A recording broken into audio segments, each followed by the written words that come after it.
संसद में ड्रामा और हंगामा क्या हुआ उससे पहले तस्वीर देखिए। प्रधानमंत्री नरेंद्र मोदी जब संसद पहुंचे, पीएम जब पार्लियामेंट पहुंचे, संसद के अंदर जाने से पहले की तस्वीर आप देख रहे हैं।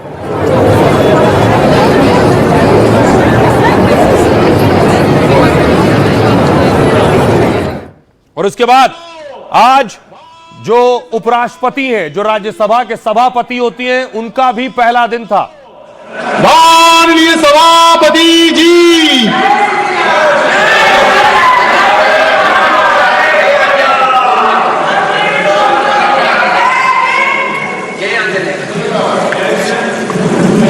सभासदों, माननीय सभापति जी,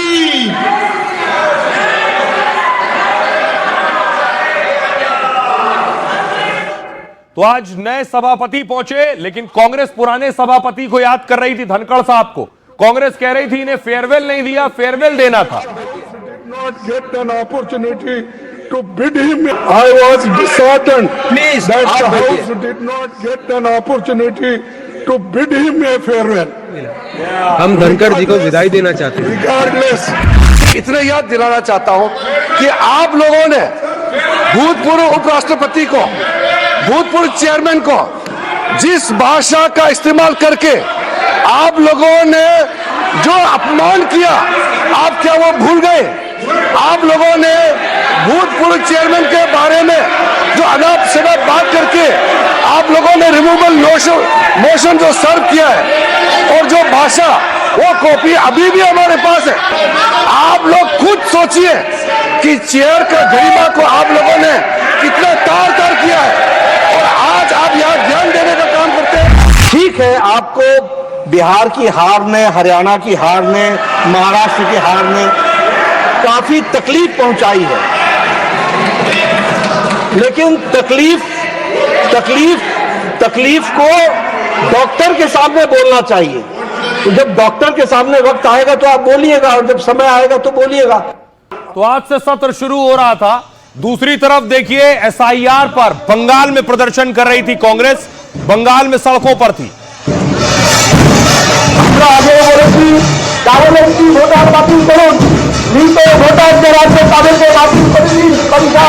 कांग्रेस तैयारी में थी कि एसआईआर को बड़ा मुद्दा बनाएंगे, संसद से सड़क तक।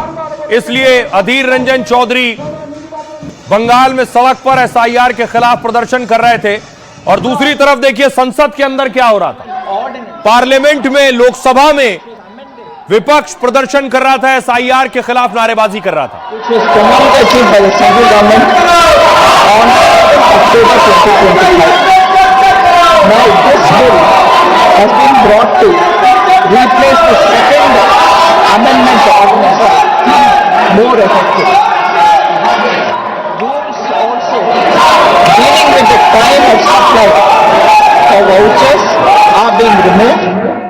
तो संसद नहीं चलने दे रहा था विपक्ष। दूसरी तरफ सड़क पर बीएलओ प्रोटेस्ट कर रहे थे कोलकाता में।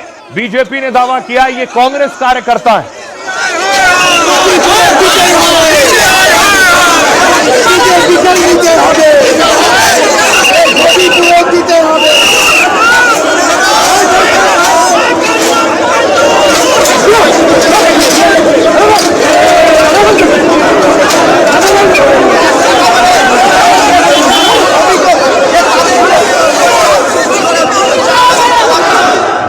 पूरी तैयारी थी कांग्रेस पार्टी की कि सड़क पर भी प्रदर्शन नजर आए और लोकसभा के अंदर भी। ओम बिरला ने कहा नारेबाजी से सदन नहीं चलता है। व्यक्तियों के लिए नहीं है, इसके लिए आपके पास सदन के बाहर बहुत मौके होते हैं। मेरा आपसे हमेशा प्रयास रहता है कि आपको जनता ने चुनकर भेजा है, आप उनकी अपेक्षाएं, आकांक्षाओं को अभिव्यक्ति करो, उनकी कठिनाई, चुनौतियों पर चर्चा करो, मुद्दों पर चर्चा करो।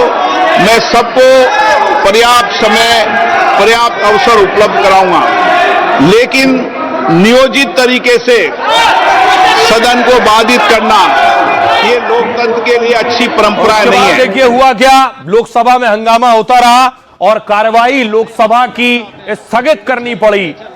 जो चेयर पर मौजूद थे उन्होंने स्थगित की लोकसभा की कार्रवाई। Proceedings to go ahead or not? You want to be heard or not?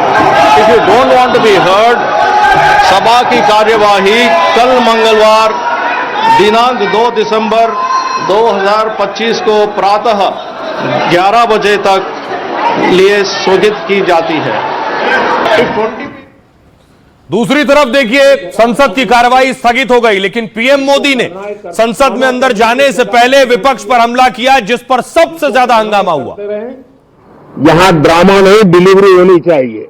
Drama करने के लिए जगह बहुत होती है, जिसको करना है करते रहें। यहाँ ड्रामा नहीं, डिलीवरी होनी चाहिए। नारे के लिए भी जितने नारे बुलवाने वो पूरा देश खाली पड़ा है। जहां पराजित होकर के आए वहां बोल चुके हो, जहां अभी पराजय के लिए जाने वाले हो वहां भी बोल दीजिए, लेकिन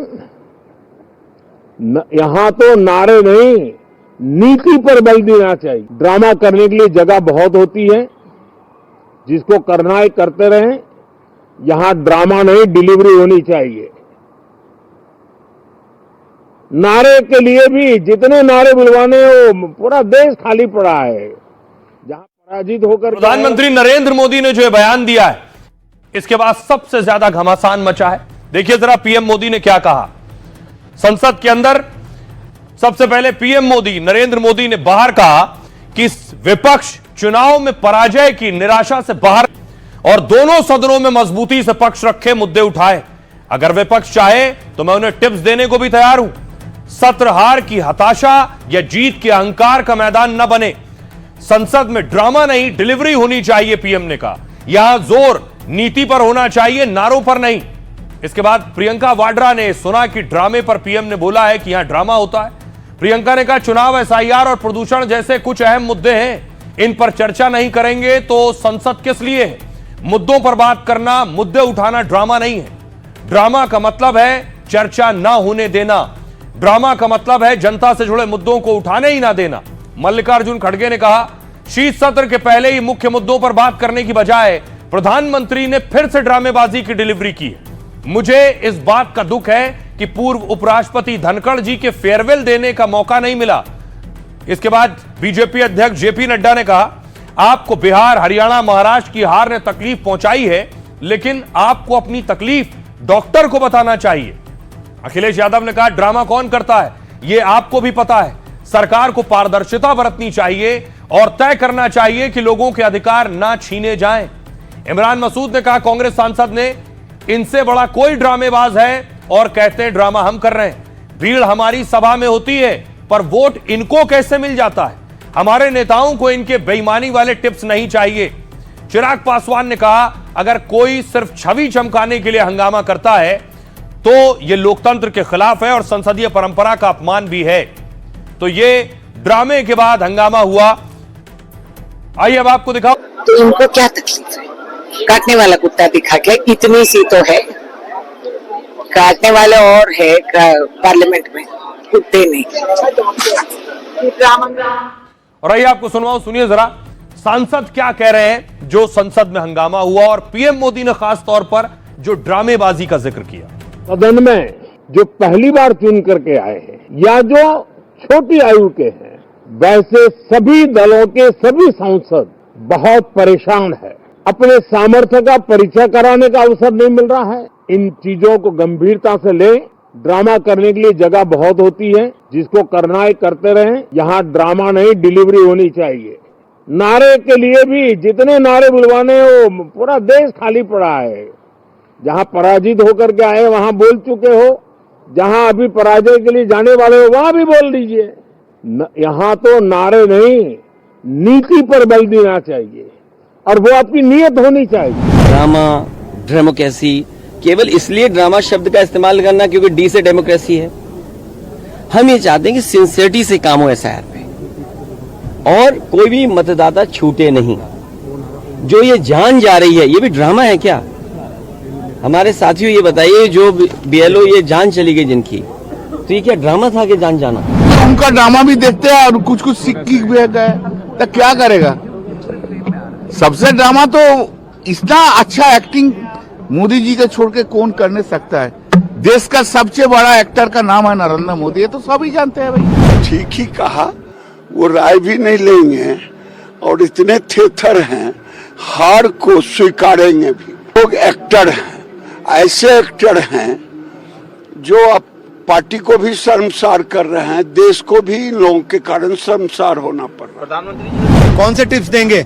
हाँ, चोरी की हमें भी दे दें, वो चोरी की टिप्स के जिस तरह से लोकतंत्र चुराया जाता है वो टिप्स हमें भी चाहिए, दे दीजिए आप हमें। लेकिन हमारे नेता कहते हैं कि हम कुछ भी हो जाएगा, ये काम नहीं करेंगे, तो हम क्या करेंगे? ड्रामा करना है तो एक एक्टिंग का पूरा ड्रामा स्कूल, एक नाटक बनाएं आप लोग और रंगमंच करें, और आप उस तरह से सारे करें। आप रोड पर भी नाटक कर सकते हैं। मंत्री जी के बाद आधे घंटे की सब लोग विपक्ष जाके क्लास ले और जीवन बदल जाएगा। मैं गारंटी के साथ कहता हूं, हमारा जीवन बदला, हम सभी न्यू कमर का जीवन बदला।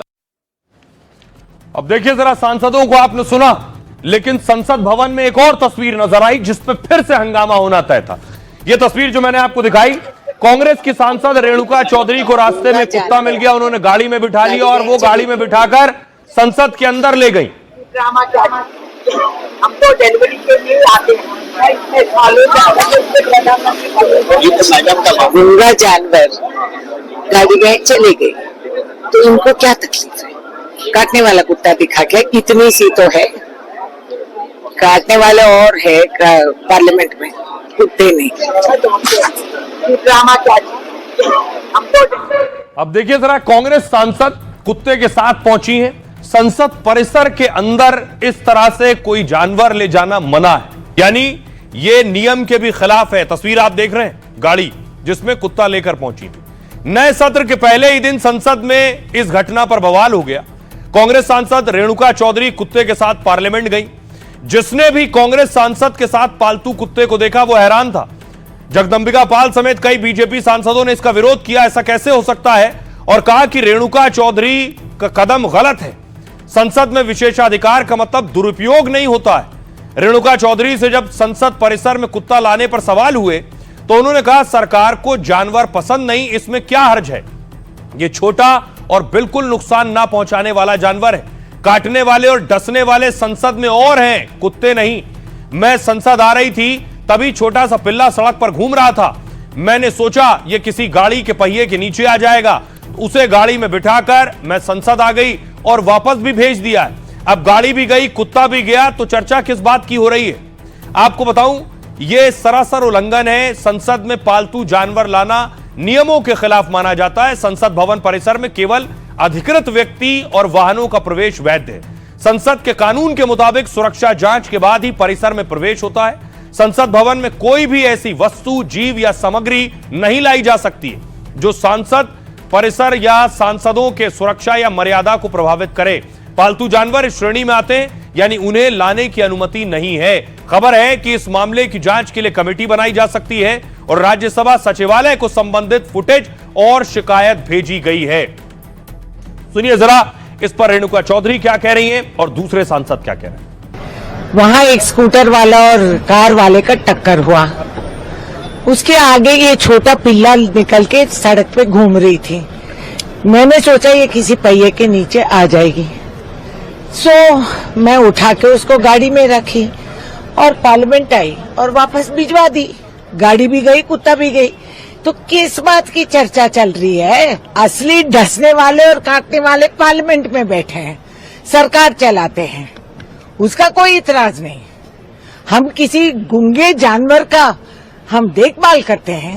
पवित्र मंदिर में जो देश का सबसे बड़ा पंचायत है, जहां सांसद बैठे हुए हैं, सांसद विभिन्न राज्यों से, विभिन्न क्षेत्रों से चुनकर आते हैं।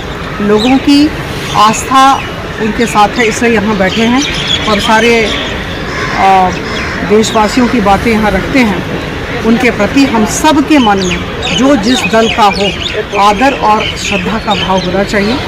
ऐसी परिस्थिति में रेणुका जी संसद के परिसर में अगर इस तरह का वक्तव्य देती हैं तो मुझे लगता है कि यह वक्तव्य उनकी कुत्सित विचारधारा को ही जाहिर करता है। इससे ज़्यादा मैं कुछ नहीं कह सकती हूँ। क्या कहूँ, हम सब निरुत्तर हैं इस तरह की बातें सुनकर। अब आइए आपको दिखाऊं इस बीच संसद में क्यों खड़गे खड़े हुए और खड़गे ने कैसे जो नए सभापति थे उन पर हमला किया। पहले तस्वीर देखिए जरा। सभापति का पहला दिन था। जो उपराष्ट्रपति होते हैं वही राज्यसभा के, वही उच्च सदन के सभापति भी होते हैं। Is underway. As per practice, the answers to questions will be laid on the table. तो देखिए जरा क्या हुआ। सबसे पहले प्रधानमंत्री नरेंद्र मोदी ने उनके बारे में बोलना शुरू किया। पीएम ने कहा, हमारे सभापति जी एक सामान्य किसान परिवार से आते हैं।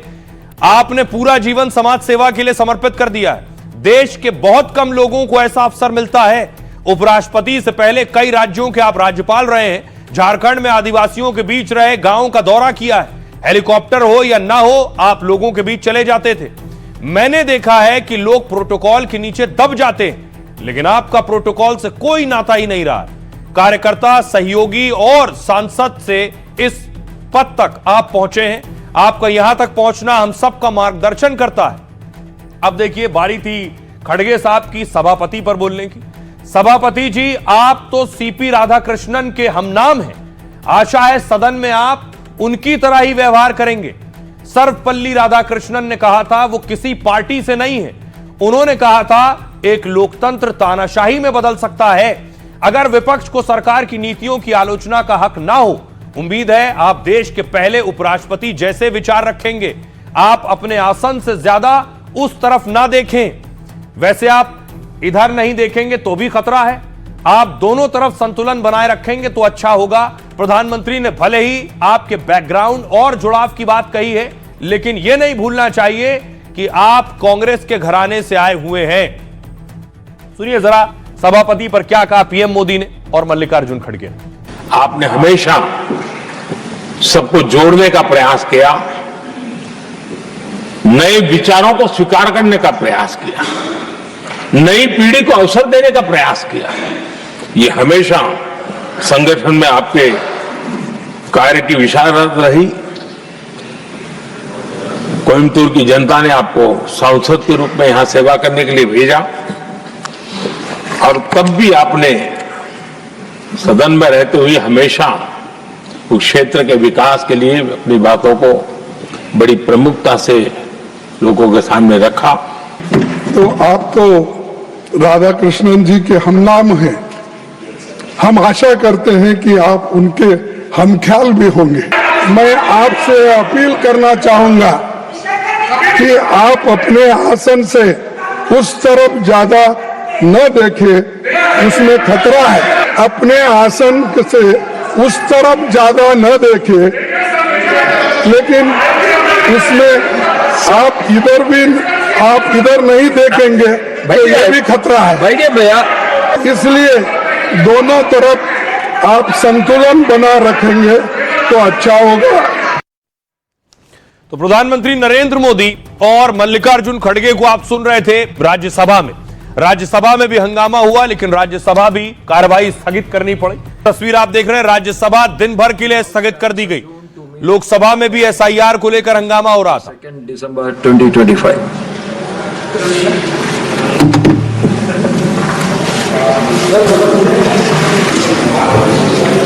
The House stands adjourned to meet at 11 a.m. on Tuesday, the 2nd December 2025. अब देखिए, सारा हंगामा जो हो रहा था, ये एसआईआर और बीएलओ पिछले दिनों जो खुदकुशी कर रहे हैं। एक तस्वीर मैंने कल आपको दिखाई थी। एक बीएलओ ने खुदकुशी की और खुदकुशी के साथ साथ सुसाइड लेटर भी लिखा। इस बीएलओ ने मौत से पहले, आत्महत्या करने से पहले एक वीडियो भी बनाया था। उसका आखिरी वीडियो जिसमें वो रो रहा है, जिसमें वो अपनी हालात बता रहा है, आत्महत्या से पहले का आखिरी वीडियो है। सुनिए।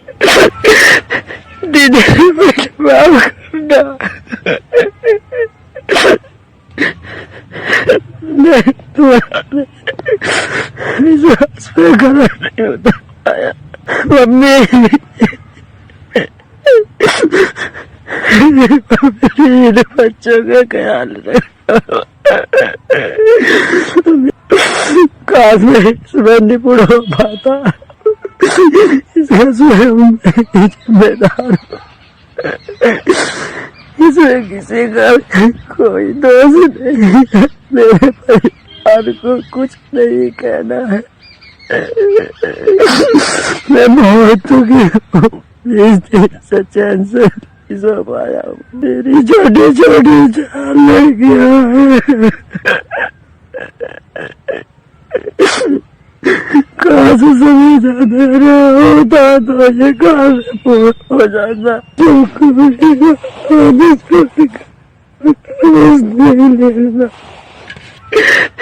दीदी माफ करना